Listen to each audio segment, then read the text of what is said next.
अरे जिगर देखा, रोनाल्डो को कहते हैं असली फुटबॉल प्लेयर। वह स्पीड, वह मांसपेशियों की ताकत और वह गोल मारने का स्टाइल देखकर मेरा स्पोर्ट का खून उबलने लगता है रे। स्पोर्ट्स कोटे से पुलिस इंस्पेक्टर बने मेरे जैसे इंसान को ऐसे मैच देखने पर ही किक मिलती है।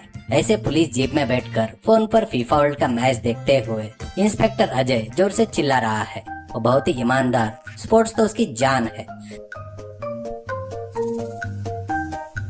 पास में बैठे कांस्टेबल जिगर, जो परम आलसी, वह मुंह खोलकर जमाई लेते हुए नींद भरी आंखों से आलस में अपनी आंखें मलते हुए कह रहा है, सर आप तो स्पोर्ट्स कोटे में पुलिस वाले बने हैं और मैं असली कोटे में कांस्टेबल बना हूँ सर। इस आधी रात को रोनाल्डो कुछ भी करे, हमें क्या लेना देना सर। आराम से स्टेशन में बैठकर बेंच पर सोने के बजाय ये पेट्रोलिंग की मुसीबत क्या है सर। मुझे बहुत तेज नींद आ रही है सर। अरे जिगर, डिपार्टमेंट में तुझसे बड़ा आलसी कोई है नहीं रे। मुंह बंद रख और अलर्ट रहे। देख गांव में क्या चल रहा है। उस गांव के छोर पर स्थित एक ऊंची पहाड़ी पर एक छोटी सी झोपड़ी में चकमक नाम का एक युवक अपनी बूढ़ी माँ के साथ रहता। चकमक ने डिग्री की पढ़ाई की थी, लेकिन उसे नौकरी नहीं मिली। इस वजह से वो हर दिन जंगल जाता, सूखी लकड़ियां और टहनियों को काटता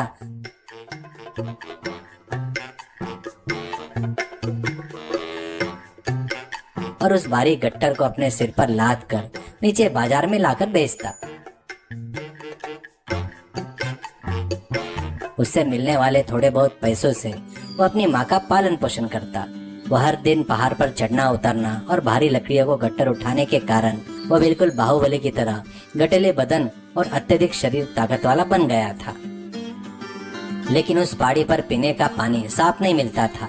गर्मी के प्रकोप के कारण उस झोपड़ी के मटके का पानी भी बहुत गर्म हो जाता। वह गर्म और गंदा पानी पीने की वजह से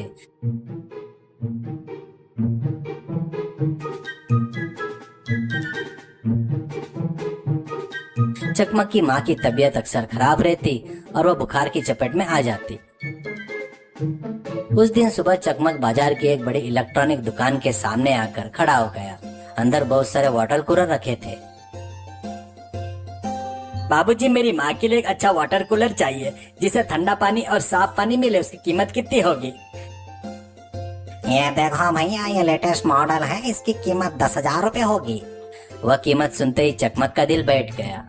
रोज लकड़ियां बेचकर मिलने वाले 100 रुपए से 10,000 रुपए का कूलर खरीदना उसके बस की तो बात नहीं थी। इसलिए वह निराश होकर वापस मुड़ गया। ठीक उसी समय उस गांव का सबसे बड़ा अमीर व्यक्ति पन्नालाल अपनी महंगी कार से वहां आया।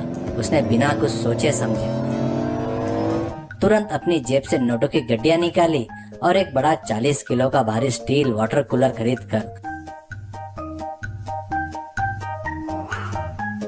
उसने अपने कार के पीछे रखकर घर चला गया। यह देखकर चकमा के मन में एक विचार आया, मैं चाहे कितनी भी मेहनत करूं, अपनी माँ को ठंडा पानी नहीं दे पा रहा हूँ।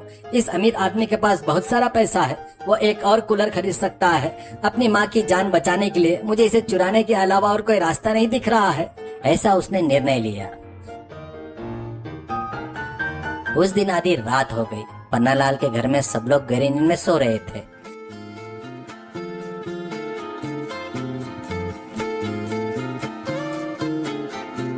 चकमक धीरे से दीवार फांदकर अंदर घुस गया।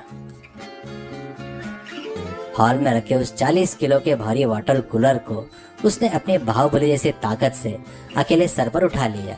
वह धीरे से बाहर की तरफ बढ़ ही रहा था कि पन्नालाल के कुत्ते ने उसे इतना भारी कूलर लेके जाते हुए देख लिया और जोर जोर से भौं भौं करके भौंकने लगा। उस आवाज से पन्नालाल की नींद खुल गई। वो चकमक को कूलर ले जाते हुए देखकर उसने जोर से चिल्लाना शुरू किया। घर से बाहर आकर पन्नालाल चिल्लाया, चोर चोर चोर, मेरा नया वाटर कूलर कोई चोर चोरी करके ले जा रहा है, जल्दी उसे पकड़ो। तभी उस गली से पेट्रोलिंग कर रहे इंस्पेक्टर अजय, कांस्टेबल जिगर की पुलिस जीप वहां पहुंची। पन्नालाल की चीखने की आवाज सुनकर अजय ने जीप रोकी। क्या हुआ पन्नालाल जी, इस आधी रात को क्यों चिल्ला रहे हो? सर, मेरा 40 किलो का वाटर कूलर कोई बाहुबली जैसा चोर अपने सिर पर रखकर ये देखिए उस तरफ ऊंची पहाड़ी की ओर भागे जा रहा है सर, जल्दी उसे पकड़ो। क्या 40 किलो वजन के साथ पहाड़ी पर चढ़ रहा है? उसके अंदर के स्पोर्ट्स स्पिरिट को तो मुझे देखना ही होगा। जिगर जीप यहीं पर रोको, पहाड़ी पर जीप नहीं जाएगी, हमें पैदल ही उसके पीछे भागना होगा, चलो। सर पहाड़ी पर चढ़ना होगा सर, मेरे घुटने तो अभी से आवाज कर रहे हैं सर। आप तो रोनाल्डो के फैन हैं और मैं आलसी का प्रेसिडेंट हूँ सर, मुझे छोड़ दीजिए सर। अजय ने जिगर का हाथ पकड़ा, उसे जोर से खींचते हुए पहाड़ी की ओर दौड़ पड़ा। पन्नालाल भी उसके पीछे दौड़ने लगा।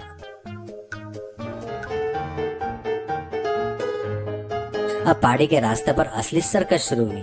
चकमक अपने सिर पर 40 किलो का भारी वाटर कूलर रखकर बहुत तेजी से ऊपर की तरफ भाग रहा था।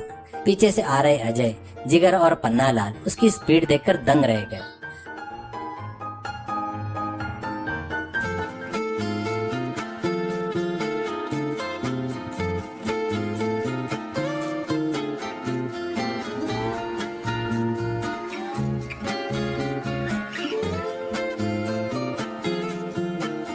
अजय भागते और हाफते हुए, अरे बाप रे, ये कैसा चोर है बाबा, सिर पर 40 किलो का लोहे का बक्सा है, फिर भी ओलंपिक रनर की तरह इतनी तेजी से पहाड़ी चढ़ रहा है। ये चोर नहीं है, असली एथलीट है।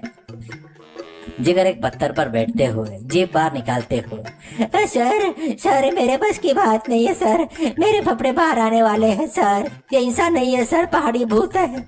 इतने वजन के साथ कैसे भाग रहा है सर, मुझे तो बहुत शक हो रहा है। सॉरी अजय, मेरा कूलर से ज्यादा मेरी जान प्यारी है, मैं यहीं रुक जाता हूँ बाबूजी।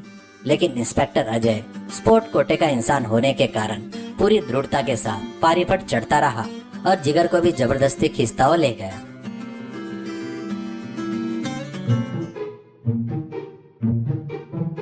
आखिरकार पहाड़ी के ऊपर चकमा की झोपड़ी के पास वो लोग पहुंच गए। चकमा ने उस कूलर को नीचे रखा और झोपड़ी के अंदर अपनी बूढ़ी माँ को पानी पिलाने की कोशिश कर ही रहा था। अजय अंदर घुस आया। अरे चकमा, इतनी हिम्मत की पन्नालाल के घर में घुसकर 40 किलो का कूलर चुरा लिया, तुझे लॉकअप में डाल दूंगा। सर पहले इसे हथकड़ी लगाने से पहले मुझे थोड़ा ठंडा पानी दिलवा दीजिए सर, मैं मर रहा हूँ सर। चकमक ने डर के मारे हाथ जोड़े और रोते हुए कहा, सर मुझे माफ कर दीजिए सर, मैं चोर नहीं हूँ, मैंने डिग्री की पढ़ाई की है लेकिन नौकरी नहीं मिली। इस पहाड़ी पर साफ पानी नहीं मिलता सर, यहाँ गर्म और गंदा पानी मिलने की वजह से मेरी माँ की तबीयत खराब हो गई और वो खाट पर गिर गई सर। उन्हें बचाने के लिए मेरे पास पैसे नहीं थे, इसलिए गलती जानते हुए भी उस मजबूरी में मैंने एक कूलर चुराया है सर। आप मुझे जेल में डाल दीजिए, कोई बात नहीं, लेकिन मेरी माँ को ठंडा पानी मिल जाए ऐसा कुछ कर दीजिए सर। वह बात सुनते ही झोपड़ी की खाट पर से चकमा की माँ धीरे से उठी और कांपते हुए आवाज में रोते हुए बोली, बाबू पुलिस वाले जी, मेरा बेटा बहुत अच्छा बेटा है, मेरी तकलीफ उसे देख ही नहीं गई, इसलिए उसने एक गलती की, उसे जेल में मत डालिए बेटा, अगर वो नहीं रहा तो मैं नहीं जी पाऊंगी। यह दृश्य देखते ही इंस्पेक्टर अजय का दिल पिघल गया। पीछे खड़े अमीर पन्नालाल का भी चकमक की मातृभक्ति देखकर दिल भर आया। जिगर ने भी अपने आंखें पोंछ ली। चकमक, तुमने अपनी माँ के लिए इतना बड़ा साहस किया, तुम्हारी मातृभक्ति ने मुझे झंझोड़ कर रख दिया भाई। इस 40 किलो के वाटर कूलर को यहाँ से नीचे ले जाना वैसे भी मेरे बस की बात नहीं है, इसे तुम ही रख लो भाई, तुम्हारे और तुम्हारी माँ के लिए ये मेरे तरफ से एक तोहफा है। मैं अपनी पुलिस की शिकायत वापस ले रहा हूँ। देखो चकमक, माँ के लिए सही, लेकिन चोरी करना कानूनन अपराध होता है। यह तुम्हारी पहले बार की गलती है और पन्नालाल जी ने शिकायत वापस ले ली, इसलिए मैं तुम्हें छोड़ रहा हूँ। लेकिन इतना भारी 40 किलो का वाटर कूलर सिर पर रखकर तुम इतनी बड़ी पहाड़ी पर इतनी तेजी से कैसे चढ़ गए रे? तुम्हारी शारीरिक ताकत और तुम्हारा स्टेमिना देखकर मुझे अपने पुलिस डिपार्टमेंट की याद आ रही है। हाँ सर, ये हमारी पुलिस जीप से भी ज्यादा स्पीड से पहाड़ी पर चढ़ रहा था सर। चकमक, तुम्हारे जैसे ताकतवर और बाहुबली जैसे युवकों को जंगल में लकड़ियां नहीं काटनी चाहिए, बल्कि पुलिस डिपार्टमेंट में होना चाहिए। तुम पुलिस की नौकरी के लिए तैयारी करो। स्पोर्ट्स कोटे में या फिजिकल टेस्ट में तुम्हें पास करवाने के लिए किसी भी तरह की मदद की जरूरत होगी वह मैं तुम्हें दूंगा। तुम खाली बैठने के बजाय कल से मुझे स्टेशन में आकर मिलो, मैं तुम्हें ट्रेनिंग दूंगा। चकमक ने खुशी से अजय के पैर छुए। सर जरूर सर, मैं कड़ी मेहनत से पढ़ाई करूंगा और अपनी ताकत से देश की सेवा करूंगा सर।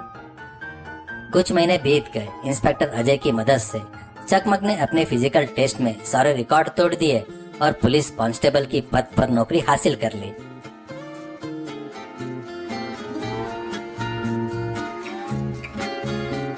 उसने खाकी वर्दी पहनकर बहुत गर्व के साथ अपनी माँ को सैल्यूट किया। उस दिन से चकमक की माँ उस वाटर कूलर का ठंडा पानी पीकर स्वस्थ रहने लगी। चकमक ने ईमानदारी से पुलिस डिपार्टमेंट में शामिल होकर शांति और व्यवस्था की रक्षा करना शुरू कर दिया। सीख, चाहे कितनी भी कठिन समस्या क्यों ना हो, चोरी या गलत रास्ते को नहीं चुनना चाहिए। हमारे भीतर की शारीरिक मेहनत और ताकत को सही रास्ते पर यानी ईमानदारी से इस्तेमाल करने पर समाज में अच्छे सम्मान के साथ साथ एक उच्च स्थान भी प्राप्त होता है।